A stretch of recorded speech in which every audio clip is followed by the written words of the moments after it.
Hello and welcome to our discussion of collective action. So in this module, we are going to focus in on the idea of collective action as a central variable to all sorts of things that we really care about in studying political science, both in the empirical study of the political world and then in the normative study of how to make the world a better place. What should we be bringing about?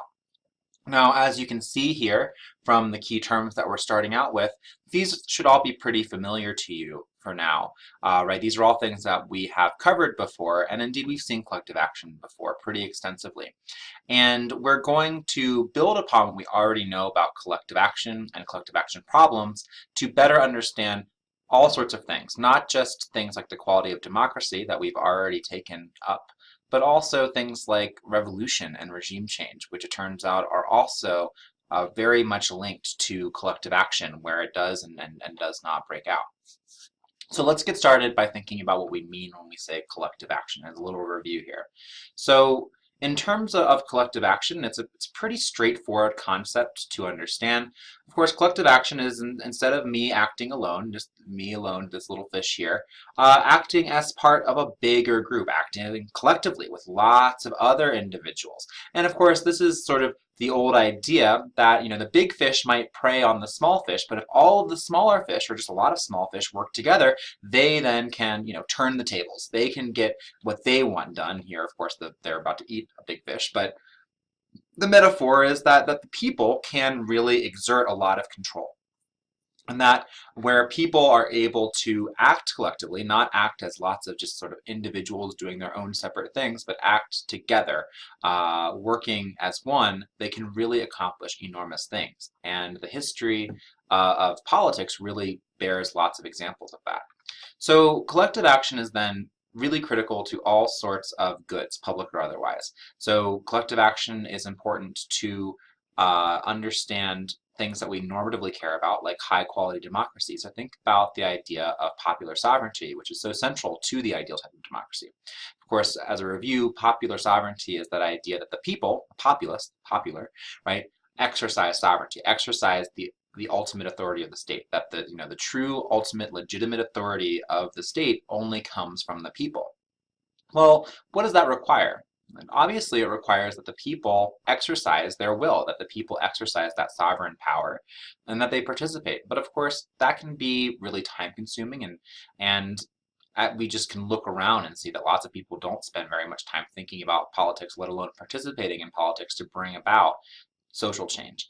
And so here we kind of see this tricky line that we're going to play with throughout this module, and that is that when the people act in a united way, they have real power. They can topple regimes. They can drastically change the policies of the state. They can really change the world. It sounds cliche to say so, but lots and lots of people acting collectively typically win.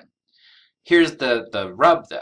Collective action is tricky, and of course we've heard of collective action problems, and indeed in trying to understand when collective action happens, in other words, in trying to understand collective action as a dependent variable, we're going to be really concerned with these collective action problems. Now, when you think collective action problem, you're probably already thinking the free rider problem. And indeed, I often use collective action problem and free rider problems pretty interchangeably.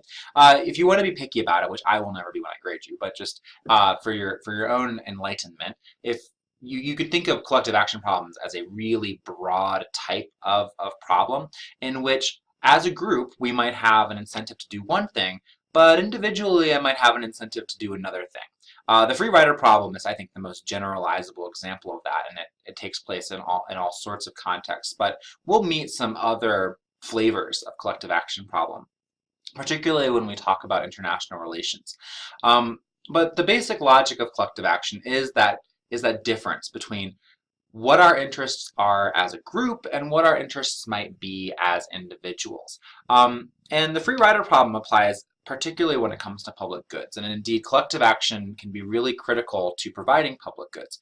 Now remember, those public goods are things that we can't exclude. They're called non-excludable because if I work really hard to bring about a public good, and then I finally get to enjoy the fruits of my labor and enjoy that public good, That's great for me, but it's also great for you whether or not you participated in bringing about that public good, right? Because a public good, by definition, means that if I enjoy it, you also enjoy it. Doesn't matter if you contributed to bringing it about, you get to enjoy that public good because it is public. Now, we often will have this problem, and this is the free rider problem, that rationally, because you're going to have access to the good whether or not you contribute to it, and you might just want to be a free rider. That is to say, you don't contribute to it, but you get to enjoy the public good in the end. Remember, rational actors are always looking to maximize their own self-interest.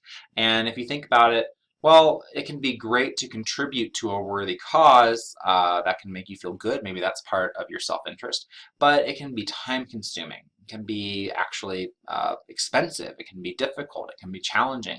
And so for a lot of these reasons, often we'll see that individuals have the incentives to not contribute to the public good. And of course, remember, that's where we talked about sometimes the state steps in, because we can talk about the underprovision of public goods in the market as a market failure, depending on your perspective, depending on the subjective and normative values that you bring to the table there. Of course, but it is often rational to free ride, and so sometimes the state will step in and compel people to contribute to that public good. Remember the paradox of voting, and this I think is a very nice demonstration of collective action problem, in particular the free rider problem. Right? And the paradox of voting is that, well, there's a huge public good for having accountable politicians, for having high turnout at elections, for having the citizenry really pressure political leaders to bring about policies that are in the best interests of the citizens. So it's a huge public good. But it is a public good. Let's say that I benefit from all these policies that politicians pass, knowing that they have to face voters, knowing that there's high levels of accountability and participation in a given state. And I'm going to get those whether or not I invest all of the time and the effort to learn about the issues, to learn about the candidates, to go out and express my voice, right? I'm going to get those things regardless. And so the paradox of voting is the idea that rational actors would free ride when it comes to election, because it's such a small chance that their vote is actually going to matter in the end.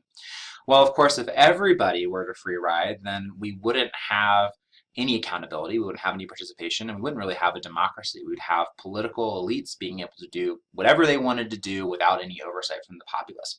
And this is a general trend in collective action problems, right? The collective group has a really important interest, and we are all screwed if we don't, if nobody takes that up and provides that public good. However, on an individual basis, you might be able to get, more of your self-interest by shirking, by free riding. And so we're going to try and understand collective action as a variable in several ways in this course. And of course, we can look at it as both a dependent variable and an independent variable.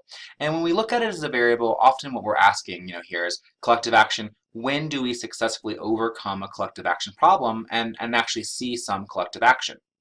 And so we will spend a lot of time in this module thinking about some of the ways to overcome collective action, and we're going to meet one of the major theorists of this, Mancur Olson, and he's going to give us some different strategies for dealing with collective action problems in order to provide public goods, and we'll apply those to some of the issues that we care about.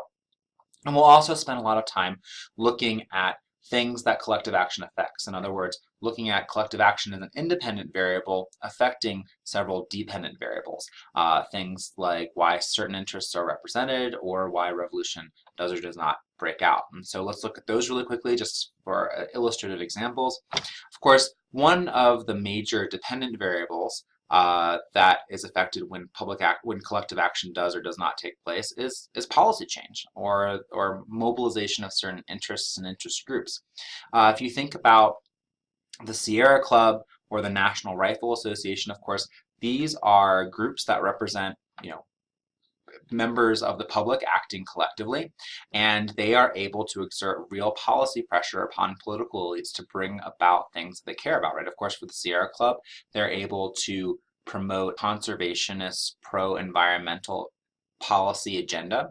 And of course, the National Rifle Association is able to really affect the way politicians deal with gun violence and gun rights issues. And both of these groups have had really enormous influence upon public policy. Now, of course, for every interest that we can think about having successful influence upon public policy, we can think of lots of other interests that perhaps have not been able to achieve many of their policy goals, and often that's because of low collective action. That's because the groups are not, the individuals are not acting collectively as a group, are not speaking with one powerful voice. And again, we remember the people are very powerful when they act together, not so powerful when they don't. On a related note, we can think about social movements as being really critical. And of course, a social movement comes about when collective action happens. And we'll talk a lot more about what social movements are, but we'll look at the examples of things like the suffrage movement, right? This is a group that came together to try and right a wrong in our world, to try and deepen our democracy, better approximate the ideal type of democracy in the United States by expanding participation and by granting half of the population the ability to vote. On a similar vein, we can look at the civil rights movement, of course, also responding to enormous injustice, millions of people working together for a sustained effort to end Jim Crow, to end discrimination, to bring about the Civil Rights Act. And so social movements can cause real social change. Again, they require enormous amounts of collective action. And then finally, we'll talk about revolutions and regime change. We've seen time and time again in history that when the people come together, they really can overthrow kings and dictators and drastically change the way their societies look. Of course, the other side of that coin is where injustice, autocracy, and all sorts of bad things persist because no collective action happens, or because it happens and then can't sustain the transition to whatever comes next. So these will be our major topics for this module. I look forward to discussing them with you. As always, get in touch with any questions, concerns, or comments whatsoever, and have a wonderful day.